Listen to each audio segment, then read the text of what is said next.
बिस्मिल्लाहिर्रहमानिर्रहीम। अस्सलाम वालेकुम। आप देख रहे हैं मेरा यूट्यूब चैनल। आज मैं लेके आई हूँ भिंडी गोश्त की रेसिपी। आज हम भुना हुआ भिंडी गोश्त बनाएंगे, जिसके लिए मैंने यहाँ पे भिंडियाँ काट के रखी हुई हैं, गोश्त भी धो के रखा हुआ है। बाकी सारे मसाले मैं आपको साथ साथ बताती रहूँगी। तो चले आए अपनी रेसिपी को शुरू करते हैं। सबसे पहले मैंने यहाँ पे एक पैन रख दिया चूल्हे के ऊपर और इसमें मैं अब डाल दूंगी हाफ कप ऑयल।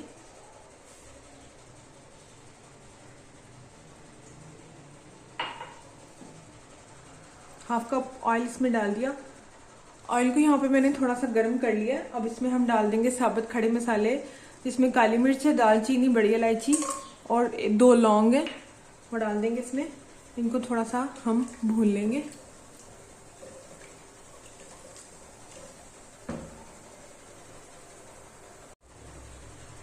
खड़े मसाले थोड़े से भूनने के बाद इसमें डाल देंगे 1 खाने का चम्मच लहसुन अदरक का पेस्ट।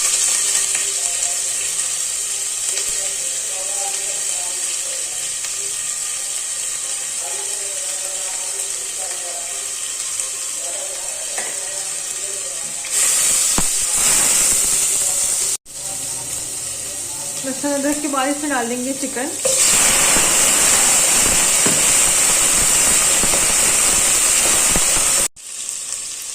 चिकन डालने के बाद हमने इसको अच्छी तरह से भून लेना है। चिकन को इतना भूनना है कि इसका कलर चेंज हो जाए।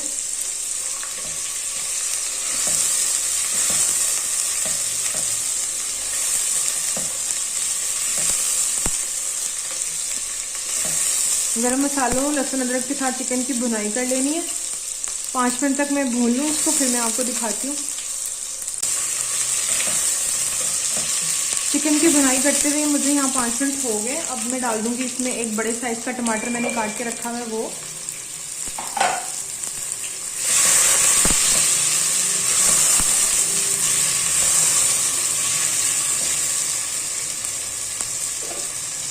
साथ ही इसमें मैं डाल दूंगी चॉप हुई हुई 3 से 4 हरी मिर्चें।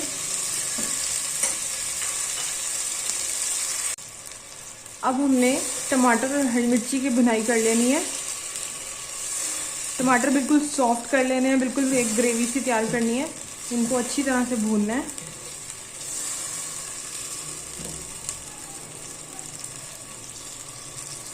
टमाटर की यहाँ पे भुनाई हो रही है, साथ ही मैं इसके मसाले डाल दूंगी। इसमें डाल देंगे 1 टीस्पून नमक का, 1 टीस्पून लाल मिर्च का, थोड़ी सी हल्दी, 1 टीस्पून धनिया पाउडर और ये जीरा पाउडर 1 टीस्पून डाल देंगे। सारे मसालों को मिक्स करके फिर दोबारा भुनाई करेंगे इसकी चिकन के साथ।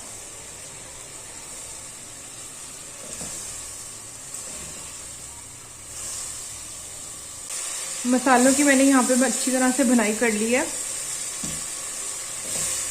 चिकन को भी भून लिया। अब हम इसमें डाल देंगे थोड़ा सा पानी।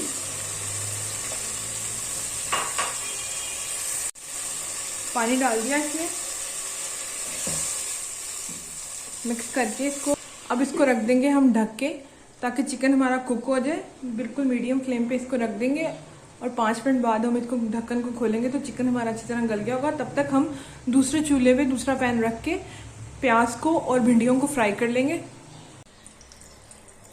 चिकन हमने रख दिया ढक के। अब हम दूसरे पैन में डाल लिया ऑयल थोड़ा सा, और अब इस ऑयल में डाल देंगे अपनी भिंडियों को। ये मैंने काट के यहाँ पे भिंडियाँ रखी हुई थी, ये डाल देंगे सारी भिंडियाँ इसके अंदर।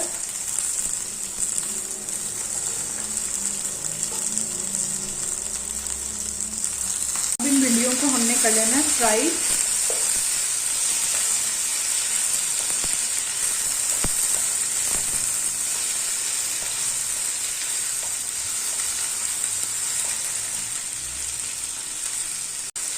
इस तरह भिंडियाँ फ्राई करने से जो भिंडियों के अंदर एक लेस सी होती है वो ख़त्म हो जाएगी और बहुत मज़ेदार सी एक रेसिपी तैयार होगी हमारी। इसलिए हम इनको फ्राई कर लेंगे।